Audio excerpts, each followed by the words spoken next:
Hello. Hello, Yeah, good evening. This is Bansy here. my name is Maeyan Sherman. I'm the mother of Ron Sherman. He's 19-year-old and he Okay. was kidnapped by Hamas. Right now, I'm in Lehavim in my residence. Are you a survivor of that attack? No, first of all, my Ron is my eldest. He's 19. He is, just 1 year ago, he finished high school. He was an excellent student. He Okay. loves animals and he wants to study law. On this terrible Saturday, 7th of October, we started receiving texts from him, WhatsApp texts, that there's a massive rocket attack. It was in Nativa Asara.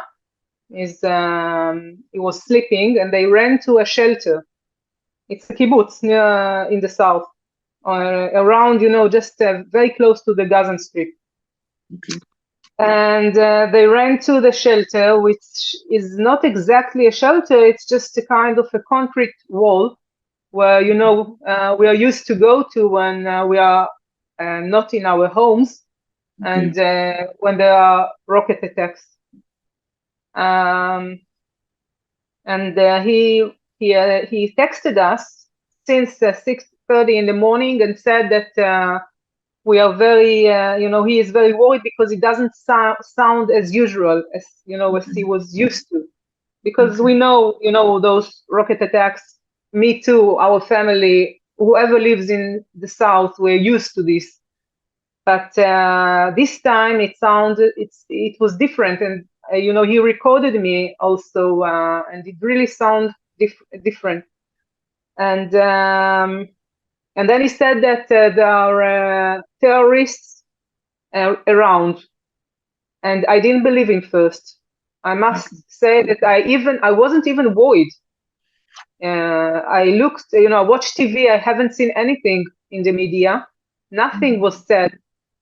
And he said, "Mom, they are coming closer. I know. I can hear Arab language outside the shelter. And what should I do?" He asked me what to do. I told him I don't know. If I don't know what to do. Just stay in the shelter and don't do anything. And after at 7:12, he said they are taking me. I hear Arab language outside the shelter. They're taking me. I love you all with red hearts. And his last words were, "It's over." And that's it. We haven't heard from him since. But 5 or 6 hours later, we suddenly received video from the Hamas that the Hamas posted on Telegram. And in this video, you can see him clearly, uninjured, alive. And they filmed the moment they captured them. There were three soldiers, Mm-hmm. and they just took them. They were sleeping in their pajamas, in shorts and t-shirts, and they took them to Gaza Strip, and you can see them clearly taken to Gaza Strip alive. Since this moment, which I was very happy to see this, it sounds terrible, but actually to see this video was a kind of of a relief for us, because until we received this video, we were sure he was killed. Um, they took him to the Gaza to Gaza, and that's it. That's what we know. From this moment on, we don't know anything. Afterwards, we heard what the Hamas terrorists did in the kibbutz. I don't know if you have seen the films, if you heard the unbelievable crimes that nobody, even, I didn't know the Hamas was worse than ISIS. Really, we didn't know it. We thought that they were terrorists, but like, nothing even close to what they have done to children and families. Entire families were slaughtered in the worst ways. Um, and to think that your son is in this, with these beasts. I don't want to even. They're not human beings, really. It's the worst nightmare for every parent. I don't know if you have children of your own, but this is the worst scenario, that the worst thing that you can wish to any parent or mother in the world. Mm-hmm. And we are getting, it's 3 weeks now, and it's like hell. We are going through hell. We don't eat, we don't sleep, we don't breathe, because we really believe that he has a chance. There are many others that don't know anything about their loved ones. We saw him alive, and we hope that he is still alive. He has asthma, and we are very worried. We asked the Red Cross for his medication, but we understood that the Hamas terrorists don't let the Red Cross to see the hostages. Mm-hmm. And Ron has also an Argentinian citizenship, and we ask also for help from the Argentinian government. But as we understand, nobody can do, and there is nothing to be done, because you are not dealing with another country. You're dealing with a terrorist group, and we just, one thing that is very important for us, because I don't think that people in the world understand that the Islamic terrorists will get everywhere in the world. It's not just our problem. And I know that you had also, if I'm not sure, on 2022, you had on June, also in India, a terrorist attack. Some extremists killed a tailor, and filmed it on. And afterwards, they said they threatened to kill your prime minister. So 9/11. This is our 9/11, but it could happen everywhere in the world. If the world will not, understand it, it will soon be a problem for many other democratic countries. And we just ask, everybody to help. First of all, to let the hostages, to free them. There are little children now. Who takes 9-year-old as a hostage? Absolutely. Now, in all this, as a mother, I'm sure you have, you've had sleepless nights, no food, like you mentioned, and have you tried something other than the traditional way of reaching out to him? Have you tried, uh, something that is non-traditional? Have you tried to find out where they have hidden the hostages? Have you tried something on your own? Because Hamas has been saying that each time you come and bomb, we will actually go ahead and punish or kill the hostages. So have you tried something other than what the government is doing? I cannot do anything by my own. You have to understand it. Sometimes it's a kind of ironic, but Ron is located now 40 kilometers from me. He's very close to me.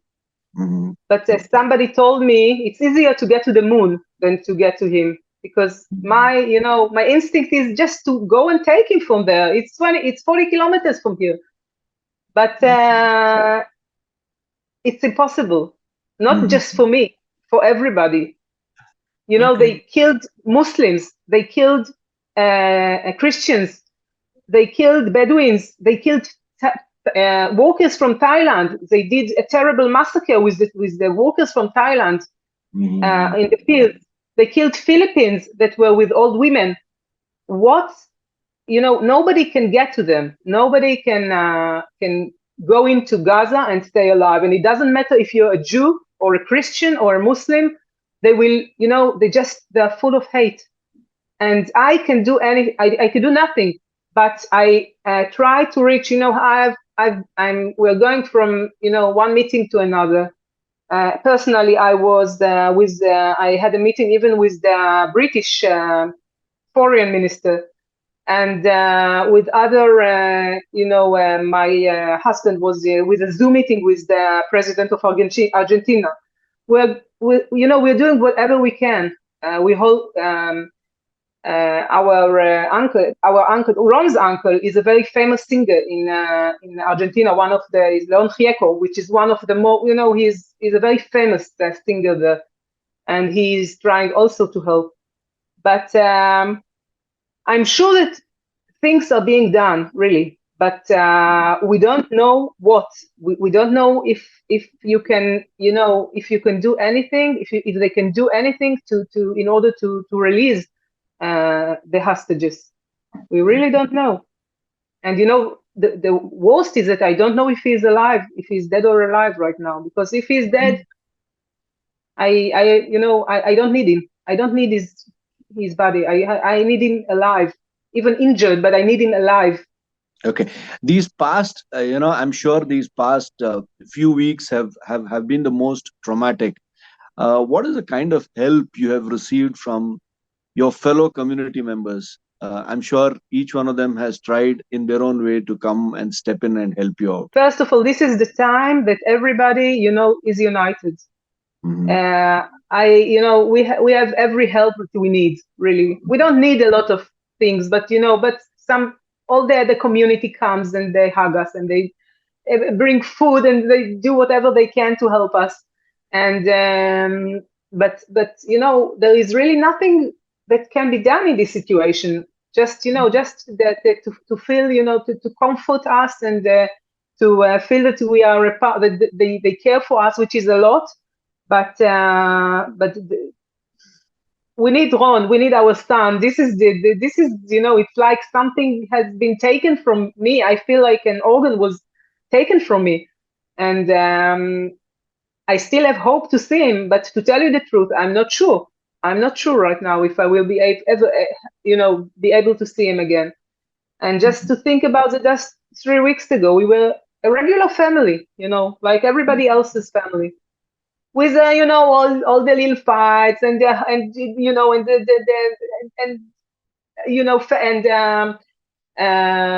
things that every family has, but we didn't even think in our worst nightmares that such a thing can happen to us.